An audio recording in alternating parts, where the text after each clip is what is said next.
Hello my dear people, నమస్తే. నేను మీ Swathi. Welcome back to my channel. ఈరోజు మనం చికెన్ ఫ్రై చేసుకుందామండి.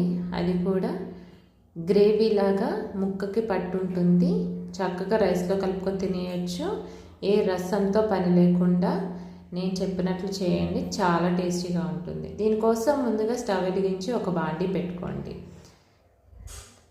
చికెన్ ఫ్రై కదండి, ఆయిల్ అయితే కొద్దిగా ఎక్కువ పడుతుంది కాబట్టి మంచిగా ఒక 4 టేబుల్ స్పూన్స్ ఆయిల్ వేసుకోండి. తగినంత మనం తీసుకునే చికెన్ బట్టి కొద్దిగా ఎక్కువ పడుతుంది కాబట్టి ఫ్రై కాబట్టి చూసి వేసుకోండి, ఓకేనండి. అలాగే మనం కడిగి పెట్టుకున్న చికెన్ ముక్కల్ని ఈ ఆయిల్లో వేసేసుకుందాము.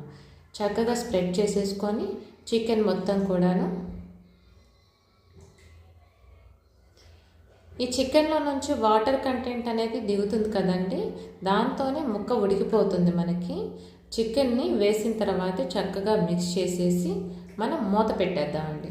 మూత పెట్టిన తర్వాత ఒక 5 మినిట్స్ ఉంచితే చక్కగా వాటర్ అంతా దిగి ముక్క అంతా ఉడికిపోతుంది, ఆయిల్ అంతా పైకి తేలుతుంది అనమాట. ఈలోపు మనం ఒక 3 మీడియం సైజ్ ఆనియన్ తీసుకొని చక్కగా చాప్ చేసుకొని పెట్టుకుందాం సన్నగా. ఆ ముక్క ఉడికిన తర్వాత ఈ ఆనియన్ అనేది దానిలో వేసేద్దామండి. బాండీలో వేసేసి చక్కగా మిక్స్ చేసేసి మూత పెట్టేద్దాం. ఈ లోపు ఏంటంటే మనకి ఆనియన్ మెత్తబడిపోతుంది అనమాట. చక్కగా చూడండి, ఆనియన్ మెత్తగైపోయింది కదా. ఇప్పుడు తగినంత సాల్ట్ వేసుకొని చక్కగా మిక్స్ చేసుకుందాం. టేస్ట్కి తగ్గట్టు మనం ఉప్పు, కారాలు, సాల్ట్ వేసుకుంటాం కదండి, అలాగే సరిపడంత వేసుకోండి. కావాలంటే సరిపోకపోతే తర్వాత కొద్దిగా వేసుకోవచ్చు. చక్కగా మిక్స్ చేసేస్తే ఆ ఉప్పు అంతా ముక్కకు కూడా పడుతుంది, ఓకేనండి. ఈలోపు మనం ముక్క బ్రౌన్ కలర్ వచ్చిన తర్వాత మనకి ఆనియన్ అనేది కొద్దిగా పసుపు, అలాగే 2 టేబుల్ స్పూన్ కారం అనేది వేసుకుందామండి.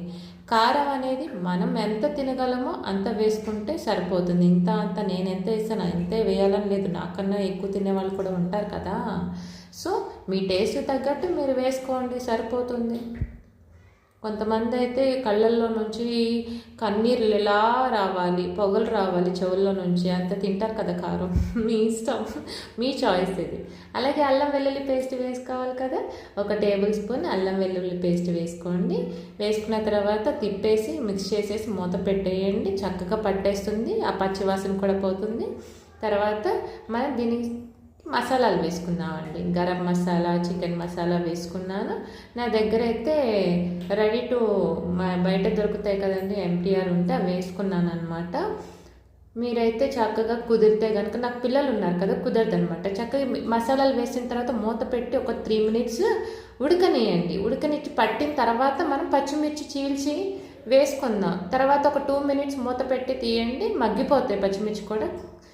అది కూడా గార్నిష్ చేసి వేసుకోండి. ఏంటి గుర్తురాలా నాకు, ఏమంటారు దీన్ని, కొత్తిమీర గార్నిష్ చేసి వేసుకోండి, ఓకేనా ఫ్రెండ్స్. చక్కగా ఉడికిపోయింది చూసారా, టేస్టీ టేస్టీ చికెన్ ఫ్రై.